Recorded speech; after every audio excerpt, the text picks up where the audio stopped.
So, you okay there, Dad? You Yeah, I'm okay. I think I swallowed a bug. I don't know. I had something in my throat. Sorry about that interruption. Anyway, folks. the moisture meter is a PSI woodworking moisture meter. So go online and just type in, go do a Google search for moisture meter. And the one I bought is a PSI. I think it costs less than $20. So And it's worth it. model MD2G is what this one is. But again, there's moisture meters out there all over the place. So, you know, this was, again, just an inexpensive one and seems to work just fine for us. We don't have any problems with it at all. So, that's the number one issue is your moisture, is you've got to have a dry board. If you buy wet boards, be sure and let them dry before you use them. That's the number one issue. Beyond that, when you buy these boards, they're rough on four sides, on the edges and the front and the back. Now we just surface them ourselves.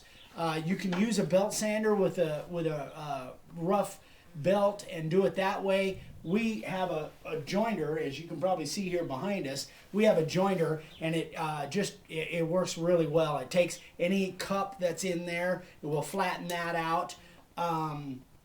And it just surfaces on all four edges. We've got some boards here. I'll show you. This is just an idea of some of the surfaced boards.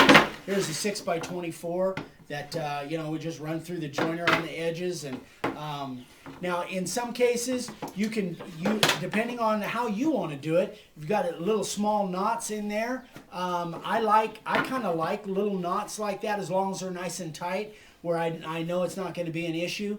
But in a lot of times, you can get 2-foot pieces or smaller pieces out of a 6-foot board. And again, since the board, according to our pricing, is less than $2 is what we're paying for it, you can get a lot of boards and a lot of money out of.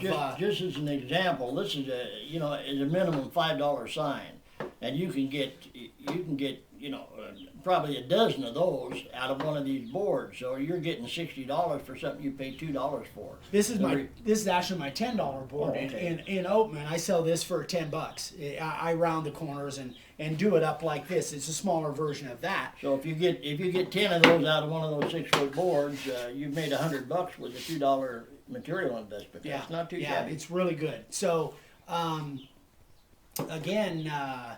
Gosh, you know, the biggest issue is moisture. So get yourself a moisture deal like this, and either buy it with it low moisture or be able to set it somewhere.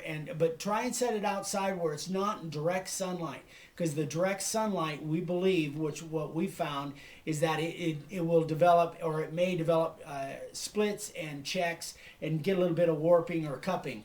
And you can avoid that by having it outside and they're not being set in the direct sunlight. Yeah, we like to just cut some small strips, and if you got 10 of these boards, you can just put them in just across like a 1x6, 3/4 of an inch thick, and just put 3 or 4 of them on a board and then stack them up 10 high, and just let them air dry.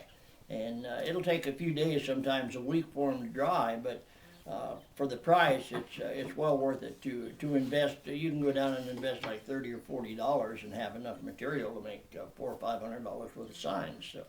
And another thing that you want to watch out for when you're picking your boards is warping and cupping. Warping is where you would have a board that would be doing this end to end. Cupping is where you have a board that's doing this from edge to edge. So you want to kind of watch out for that.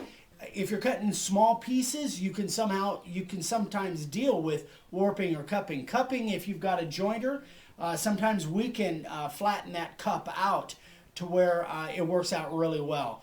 So you got to be selective on your material. Watch for these knots. Like, I wouldn't use that knot. I wouldn't cut that knot in a sign because it's got some splits in it. But certainly from here to here, there's a big chunk of material that I might be able to get one of these.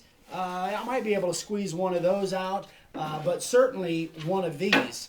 And this is a $20, $25 sign. So, there's a lot of useful material in this board. And again, this one's been cut off. I've already cut a 2-foot piece off the end of this. We just wanted to use this as an example. So, what else, Dad? What else was there? Well, There's I some think other issues. I think for this announcement, for this newsletter, I think that's pretty much it. We're gonna have another newsletter later on about what we do with this stuff. But for now, we wanted to let you know what our announcement was and why it didn't work out. That we could make sign blanks to sell to you at a good price, just because the freight would just be murderous. It wouldn't work out at all.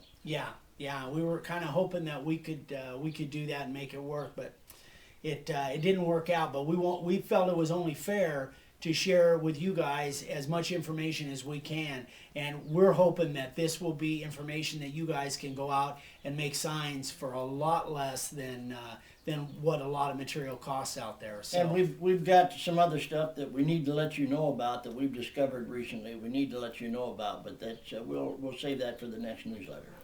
Okie doke. Okay, So I think we're done.